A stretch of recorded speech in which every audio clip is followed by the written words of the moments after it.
Hello friend, NSV technique channel में आप लोगों का स्वागत है। जैसा कि सेट नंबर 3 सैनिक स्कूल और नवोदय स्कूल की तैयारी का चल रहा था, ठीक है। और अगर आप इस चैनल पर नए हैं तो आप लोगों को एक चीज़ बता दूं मैं कि ये जो क्वेश्चन और जीके और रीजनिंग के सवाल आपको बताए जाएंगे, इंग्लिश, यहाँ तक कि इंग्लिश भी बेसिकली, तो आपके लिए सपोर्टिव लेवल है, ठीक है। अगर आप नए हैं तो इस चैनल को लाइक कीजिए, सब्सक्राइब कीजिए और कमेंट करके ज़रूर बताइएगा, ठीक है। तो दोस्तों देखिए, क्वेश्चन दिया गया है एक कार की 7 माह की पेट्रोल की औसत मासिक खपत दी गई है, ठीक है। 7 माह की पेट्रोल की खपत और 5 माह की औसत खपत दी गई है 86 लीटर और 110 लीटर। तो पूरे वर्ष की हमें औसत खपत निकालनी है। तो सबसे पहले हम 7 माह की पेट्रोल की खपत कुल खपत निकाल लेंगे, ठीक है। 7 माह की कुल खपत कैसे? अगर हम कुल खपत ऊपर, मतलब क्या रहता है, औसत का नियम क्या रहता है कि सभी आंकड़ों का जोड़ बटे सभी आंकड़ों की संख्या। आंकड़े हमारे पास 7 है और 7 महीने का कुल खपत का योग बटे 7 बराबर में औसत दिया गया है 110। तो 7 इधर जाएगा तो इसका मल्टीप्लाई हो जाएगा। तो इस तरीके से हमारे पास 7 माह की खपत का योग कुल खपत निकल आएगी। इसी तरीके से 5 माह की कुल खपत हम निकाल लेंगे। तो दोस्तों 7 माह और 5 माह की कुल खपत हमारे पास निकल आएगी। तो फिर 12 माह का औसत हम इजीली निकाल सकते हैं। क्यों? क्योंकि हमारे पास कुल खपत 12 माह की है और 12 महीने हमारे पास हैं ऑलरेडी आंकड़े के रूप में। तो आंकड़ों का जोड़ बटे आंकड़ों की संख्या क्या हो जाएगा, यानी 12 महीनों का कुल खपत बटे 12। कुल खपत ये रही, जो देखिए, एक 7 महीने का, एक 5 महीने की। तो 12 से हम डिवाइड कर देंगे। जब 12 से डिवाइड करेंगे तो 1200 बटे 12 यानी कि 100 लीटर। इसका आंसर कितना आएगा? 100 लीटर। दोस्तों देखिए, ये 100 लीटर। दूसरा क्वेश्चन देखिए, एक संख्या के 5वें भाग में 4 जोड़ने पर वही प्राप्त होता है जो कि संख्या के चौथे भाग में से 10 घटाने पर वह संख्या क्या है।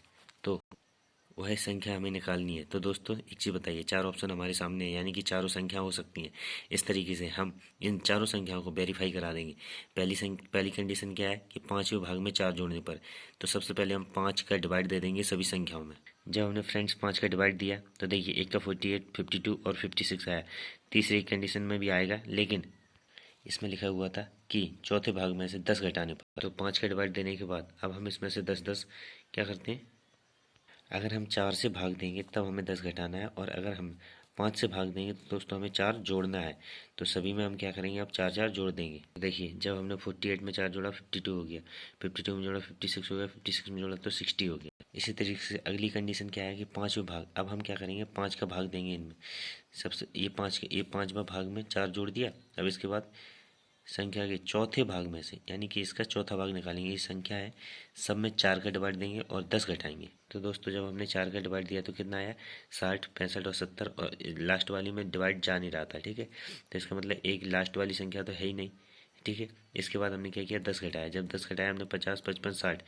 अब दोनों को वेरीफाई करने पर जो संख्या थी उन सबको जब हमने वेरीफाई किया तो पहली संख्या मैच नहीं हो रही है, दूसरी संख्या मैच नहीं हो रही, तीसरी संख्या मैच हो रही है, ठीक है। क्या आ रहा है, 60 और 60 आ रहा है।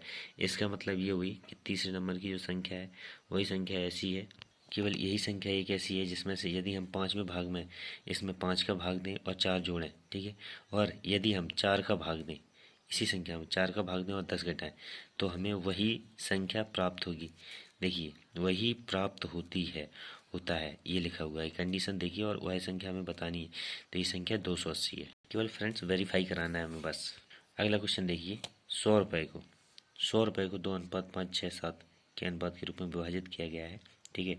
तो इनमें से कौन सा अनुपात सही है? अनुपात में आप जानते हो कि अनुपात में तो सभी समान होने चाहिए, दूसरा अनुपात, ठीक है। तो देखिए, 2 से कितना बन रहा है, 10। इसका मतलब 5 का मल्टीप्लाई हो रहा है 2 में। अगर 2 में 5 का मल्टीप्लाई हो रहा है तो सभी में 5 का मल्टीप्लाई कर दीजिए, क्योंकि 10 10 10 10 सभी में रखा हुआ है। इसका मतलब अगर जो संख्या सभी में 5 5 का मल्टीप्लाई करने पर आएगी वही संख्या हमारा वही आंसर होगा। तो 5 का 2 में किया 10 आया, 5 का 5 में किया 25 आया, 5 का 6 में किया 30 आया, 5 का 7 में किया 35 आया। इसका मतलब कौन सा आंसर सही है? सी आंसर सही है। 10, 25, 30, 35। देखिए, इस तरीके से हम 5 का मल्टीप्लाई कर देंगे। जब 5 का मल्टीप्लाई करते हैं तो 10, 25 और 30, 35 लगातार आएगा। इस तरीके से हमारा वही आंसर सही है। तो फ्रेंड्स आगे के क्वेश्चन आगे आपको बताए जाएंगे, ठीक है। जब तक अगर आप इस चैनल पर नए हैं तो लाइक करिए, सब्सक्राइब करिए, और दोस्तों कमेंट करके ज़रूर बताते रहिए कि किस तरीके के अब तक आप लोगों को कोई अगर परेशानी हो या कोई इशू हो, कोई भी समस्या हो, कोई सवाल हो आपका, तो आप कमेंट में पूछ सकते हैं, ठीक है। Thank you, have a nice day.